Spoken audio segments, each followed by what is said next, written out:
Hello students, welcome to bmsclasses.com। और first year का ये पेपर का सॉल्यूशंस जो एक्सप्लेनेशन चल रहा है, इसकी ये थर्ड वीडियो है।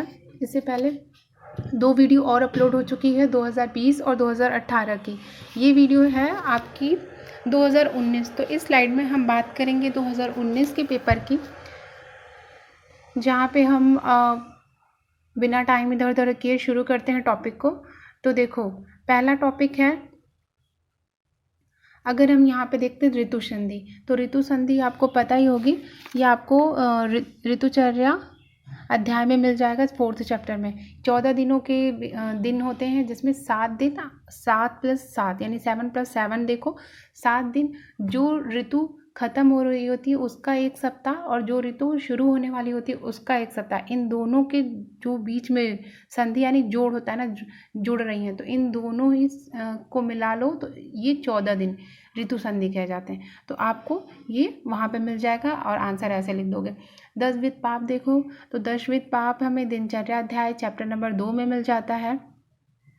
यहाँ पे हमें 10वें पाप यानी 3 शारीरिक, 3 मानसिक और 4 वाचिक जो होते हैं पाप बताए गए हैं। यहाँ पे आप इसका आंसर लिखोगे, और मैं इसलिए चैप्टर बता दे रही हूँ, जाकर के आप वहाँ पे पूरा एक्सप्लेन विमर्श पढ़ लो और उसे आंसर लिख दो। श्लोक नहीं आता, विमर्श लिखो पूरा हिंदी में, कोई आंसर कंप्लीट होना चाहिए।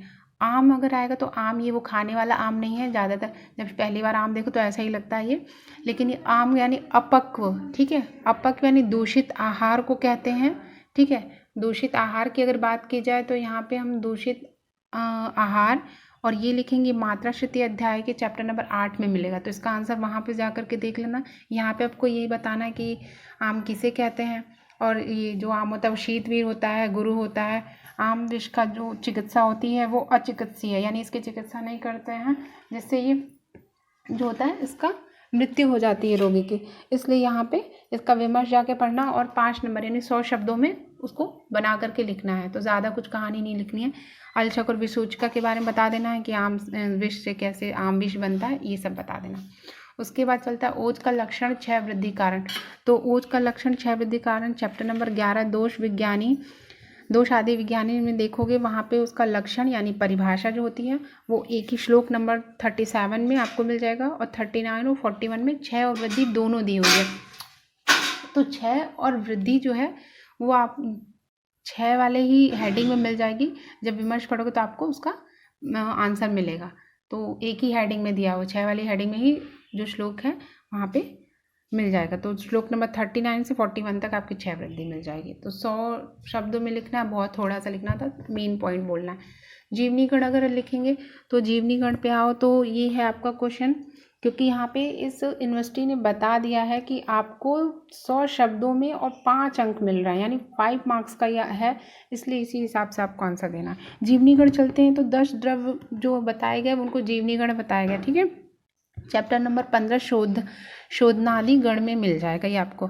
अगर लिखना चाहो तो लिखो जीवक, ठीक है, जीवंती, काकोली, क्षीर काकोली, मेधा, महामेधा, मृदुपर्णी, मार्शपर्णी, ऋषभक, जीवक और मुलेठी, ठीक है। पहला है जीवंती, और उसके बाद आपको क्या है, जीवक। 2 द्रव्य हैं, तो कुल मिला के 10 द्रव्य होते हैं जो जीवनी गण में आते हैं। तो इनके नाम लिख लेना। अगर बॉटनिकल नेम याद हो जाए तो बहुत अच्छी बात है, बॉटनिकल नेम लिख दो। और इनका प्रयोग क्यों करते हैं, क्या इनकी क्वालिटी होती है, ये आपको यहाँ पे बताना होता है। तो इसका लाभ क्या है, इन द्रव्य गुणों के वो विशेषता लिखनी है। तो उसी पे वहाँ पे आपको आंसर मिलेगा।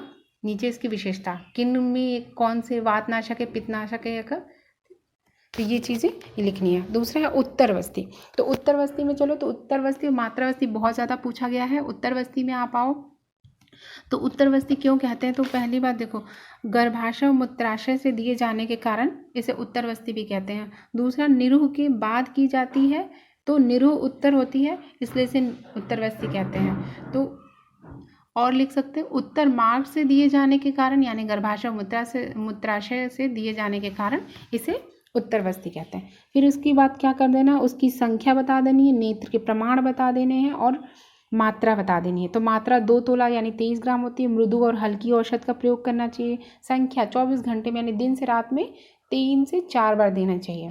पुरुषों में 12 अंगुल का नेत्र और स्त्री में 10 अंगुल का नेत्र यंत्र प्रयोग करना चाहिए। तो यही बातें आपको लिखनी, 100 शब्दों में आंसर कंप्लीट हो जाता है। क्षार पाक विधि देखो बार बार वीडियो को स्किप मत करना, इसको आंसर सुन लो, मेन बातें मैं बोलती हूँ, आपको आंसर लिखने में ईजी हो जाएगा।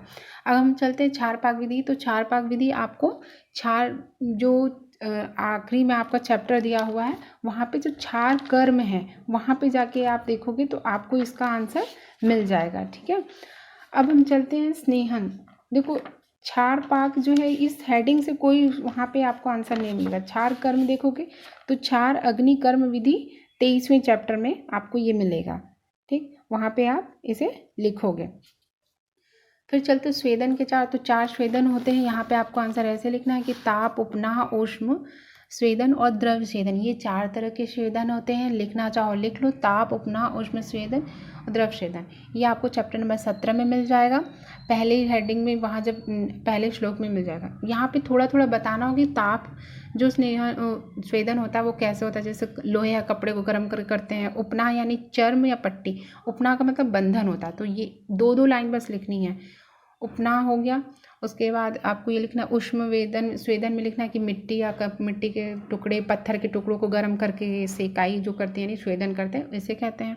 तेज जो द्रव्य है, द्रव्य में आप लिख सकते हो कि जो घी या शिग्रू आदि जो होते हैं उनको उन घी का स्नेहन देके सुर आदि से पकाते हैं। जैसे सुरा आदि जो होती है, मध होती है, उसमें पकाते हैं, फिर एक घड़े में भर देते हैं। उस घड़े पे एक ढक्कन रखते हैं जिसमें छेद होता है, और उसी ढक्कन से जो भाप निकल रही होती है, स्टीम जो गर्म उससे लेते हैं, तो द्रव्य स्वेदन है।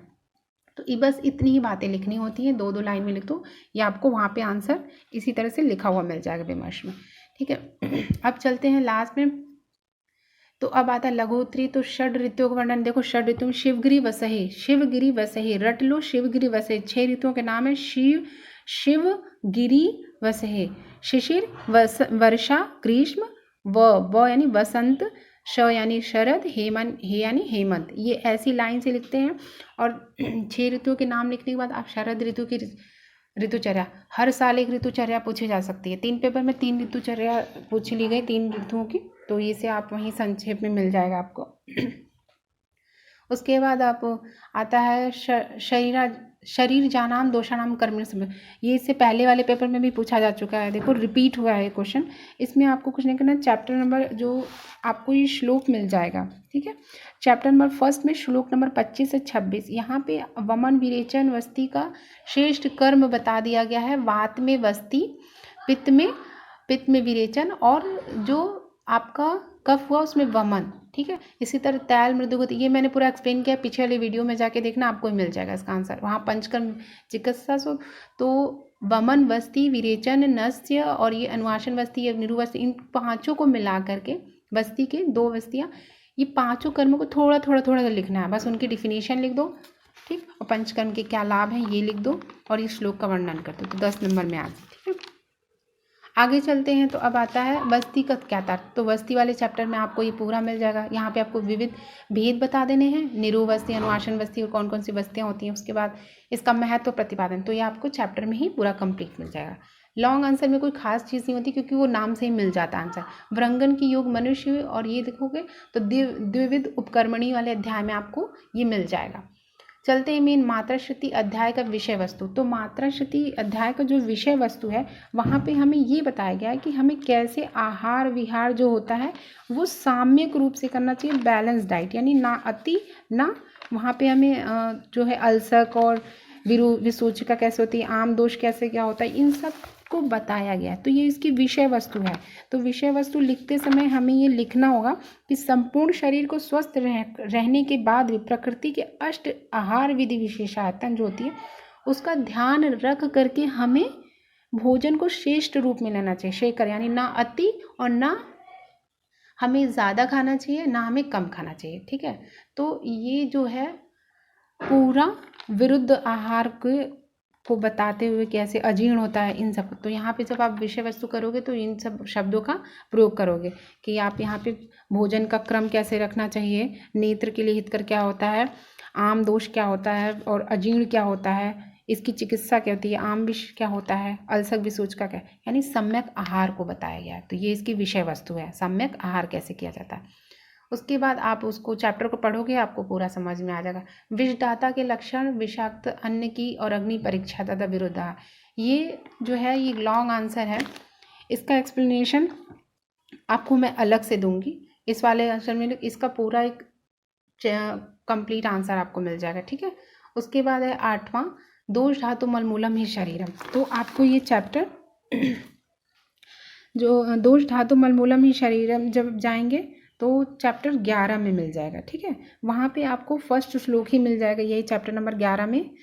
वहाँ पे फर्स्ट श्लोक होता है, इसको पूरा एक्सप्लेन करना है, संदर्भ कैसे लिखना है पिछले वाली वीडियो में है। यहाँ पे आपको धातु की जो 6 यानी 7 धातुएं होती हैं, रस, रक्त, मांस, मेद, अस्थि, मज्जा, शुक्र, इन्हीं के 6 और इन्हीं के आपकी वृद्धि बतानी है। तो देखो इसमें ही आपको श्लोक ना याद हो जाए तो बहुत अच्छी बात है, आपको 20 नंबर लाने हैं। और अगर ना याद हो जाए तो कम से कम इसका एक्सप्लेनेशन जो हिंदी में दिया वो रट लो, क्योंकि हर साल पूछा जाता है, बहुत इंपॉर्टेंट है। और हर में क्रिया में भी ये क्वेश्चन पूछा जाता है, ठीक है। तो ये कंप्लीट लर्न कर लेना। फिर आता है नासा ही सिर।